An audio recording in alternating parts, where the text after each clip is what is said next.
आता म्हटलं मी एक स्कीम सुरू केली आहे आमच्या DG9 आकार परिवार जो आहे त्याच्यातून, की ज्या कुणाला उद्योग व्यवसाय करायचा आहे आणि त्याला त्याच्याकडे आयडिया आहे, तर जसं ते शार्क टँक वगैरे प्रकार आहे तसं म्हटलं तुम्हाला फायनान्स मिळेल, तर तुम्ही असेल कल्पना तर घेऊन या. तर माझा एक मित्र माझ्यासोबत होता, तो म्हणाला सर तुम्ही करताय खरं, उद्या लाईन लागेल. म्हटलं लागू दे, म्हटलं लागली तर आपण हे जे राजकारणी आहेत ना, जे त्यांना आपण त्यांच्या मानगुटीवर बसून फायनान्स उभा करू, मराठी माणसाला काहीतरी मदत करायची. क्या बात आहे, सुपर. तर ते केल्यानंतरही कोणी येत नाही. अरे बापरे. म्हटलं मराठी माणूस श्रीमंत झाला म्हणजे त्याला पैशाची गरजच नाहीये.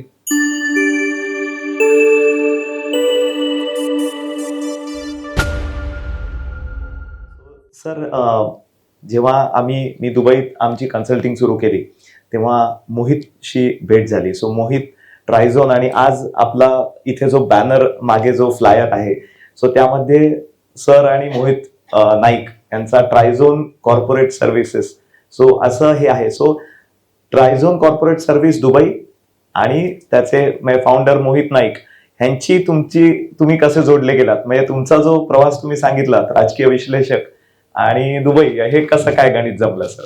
आता जे रेग्युलर बघतात व्हिडिओ माझे त्यांना माहिती आहे, रोज आमचे 2-3 व्हिडिओ मी टाकतच असतो आणि रविवारपासून रविवारपर्यंत म्हणजे विदाउट ब्रेक सुरू असतं हे सगळं.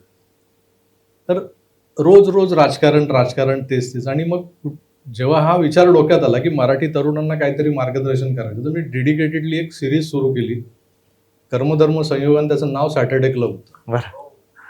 कारण मी ते शनिवारी तो एपिसोड करायचो आणि मला खरोखर माहित नव्हतं सॅटर्डे क्लब नावाची अशी कुठली संस्था आहे जी काहीतरी मराठी उद्योजकांसाठी काम करते, त्याचे कोणीतरी संस्थापक आहेत. तर मी सॅटर्डे क्लब या नावाखाली ते एपिसोड टाकायला सुरुवात केली आणि ते शनिवारीच टाकायचो. आणि प्रत्येक सेगमेंटमध्ये काय संधी उपलब्ध आहे, तुम्ही कुठला उद्योग करू शकता, व्यवसाय करू शकता, सीझनल असतील किंवा तुम्ही लॉंग टर्मसाठी काय करू शकता, या असे प्रॉपर अभ्यास करून ते एपिसोड सुरू केले. 1-2 महिने झाले हे सगळं करत असताना की फक्त खाली कमेंट्स वाचायचो. त्यातही कमेंट्स ना राजकारणाविषयीच असायचे. अरे विषय काय, मी वरती तुम्हाला एखाद्या व्यवसायाबद्दल, उद्योगधंद्याबद्दल एक 20-15 मिनिटं बोललोय, खाली मग ते पवारांनी केलं ते योग्य होतं का? अरे मी बोललोय वेगळं काहीतरी, तू खाली प्रश्न कसला विचारतोय पवारांनी केलं ते योग्य? म्हटलं हे काय खरं नाहीये, म्हणजे मराठी माणूस इतका मुरलाय. मग शेवटी मी एका एपिसोडमध्ये असंही केलं की इतकं सगळं करूनही म्हटलं कोण येत नाहीये. आता म्हटलं मी एक स्कीम सुरू केली आहे आमच्या DG9 आकार परिवार जो आहे त्याच्यातून, की ज्या कुणाला उद्योग व्यवसाय करायचा आहे आणि त्याला त्याच्याकडे आयडिया आहे, तर जसं ते शार्क टँक वगैरे प्रकार आहे तसं म्हटलं तुम्हाला फायनान्स मिळेल इथून. करेक्ट. तर तुम्ही असेल कल्पना तर घेऊन या. आता माझा तेव्हा माझा एक मित्र माझ्यासोबत होता, तो म्हणाला सर तुम्ही करताय खरं, पण उद्या लाईन लागेल. म्हटलं लागू दे, म्हटलं लागली तर आपण हे जे राजकारणी आहेत ना, जे त्यांना आपण त्यांच्या मानगुटीवर बसून फायनान्स उभा करू, मराठी माणसाला काहीतरी मदत करायची. क्या बात आहे, सुपर. तर ते केल्यानंतरही कोणी येत नाही. अरे बापरे. म्हटलं मराठी माणूस श्रीमंत झाला म्हणजे त्याला पैशाची गरजच नाहीये. आणि एरवी काय तर मग बोंबाबोंब असते याच्या त्याच्या नावाने, की यांनी काय केलं, त्यांनी काय केलं, बेरोजगारी एवढी आहे, मोदी काय करणार. मोदी काय करणार, मग हा काय करतोय, तो काय, म्हणजे खापर फोडायचं तर कुणाची डोकी तुम्हाला चालतात. आपल्याला जे काही प्रयत्न करायचे ते करण्यासाठी तुम्हाला वाव दिलाय, तुम्हाला रस्ते दाखवले, तुम्हाला सगळ्या गोष्टी उपलब्ध करून दिल्या, तरी तुम्ही पुढे येत नाही. अशा नैराश्याच्या वातावरणात मी सॅटर्डे क्लबची जी माझी सिरीज होती बंद केली. आणि मला एक दिवशी मोहितचा फोन आला. मी काय त्याला ओळखत नव्हतो आणि त्याने मला सांगितलं की सर तुम्ही ती सिरीज का बंद केली. म्हटलं अरे काय, कोण त्याला प्रॉपर रिस्पॉन्स नाही आहे. म्हटलं मी कशासाठी, म्हणजे मी माझं राजकारणाचं तर म्हटलं माझं ते ब्रेड अँड बटर झालं आहे म्हटलं मी, आणि ते मला इझिली समोर काय घडलं, आज काय झालं, तर त्याच्यावरती माझे चक्र सुरू होतात, मी बोलून मोकळा होतो. म्हटलं हा विषय माझा नाही आहे, मला त्यासाठी स्पेशली मेहनत करावी लागते की लोकांना काय कुठल्या उद्योग व्यवसायाबद्दल सांगायचे, तर मग ते शोधावे लागतात. त्यासाठी मी एक कंटेंट रायटर हायर केला होता. म्हटलं हे सगळं करून म्हटलं तर त्याचं काय आउटपुट निघत नसेल तर उपयोग नाही. तर तो म्हणाला की नाही मी पुण्यातला आहे, मग मी दुबईत इतकी वर्ष झाली काम करतोय. म्हटलं काय करतो? तर त्यांनी सांगितलं माझी एक कंपनी आहे ट्रायझोन कॉर्पोरेट सर्व्हिसेस नावाची, आणि त्यामार्फत मी असे उद्योग चालू आहेत माझे तिकडे.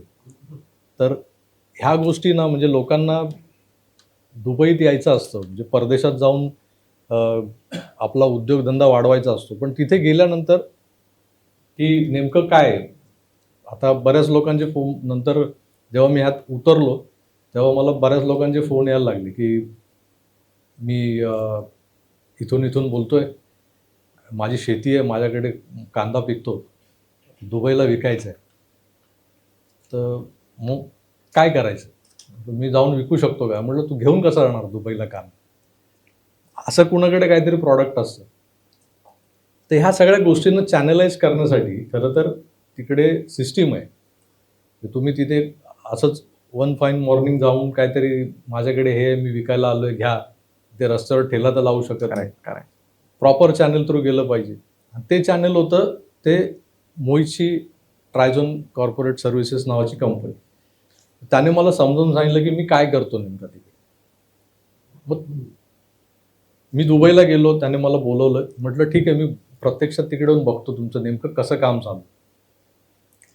दुबईला गेलो, भेटलो, आणि आम्ही असं काय मी ठरवून गेलो नव्हतो, पण तिथे मला आपल्या मराठी कम्युनिटीतले बरेच लोक दिसले की जे मुंबईतून गेलेत, पुण्यातून गेलेत, आणि अगदी सक्सेसफुल बिझनेसमॅन म्हणून तिथे एस्टॅब्लिश झालेले.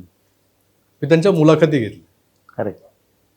आणि त्या दाखवल्या परत इकडे आल्यानंतर Correct. चॅनलवर की आपल्यातलाच एक माणूस तिथे जाऊन काय करू शकतो, मग आपल्याला का शक्य नाही. ते गेले तिथे. सुरुवातीला 90% लोकांनी, म्हणजे मी ज्यांच्या मुलाखती घेतल्या होत्या त्यातल्या 90% लोकांनी ज्या फील्डमध्ये एक्सपर्टीज मिळवलेल्या होत्या त्या फील्डमध्ये आधी नोकरी केलेली.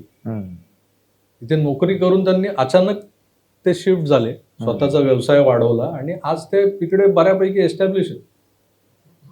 अशा लोकांच्या सगळ्या ज्या गाथा होत्या, यशोगाथा, त्या लोकांसमोर मांडल्यानंतर मग थोडासा ओघ सुरू झाला.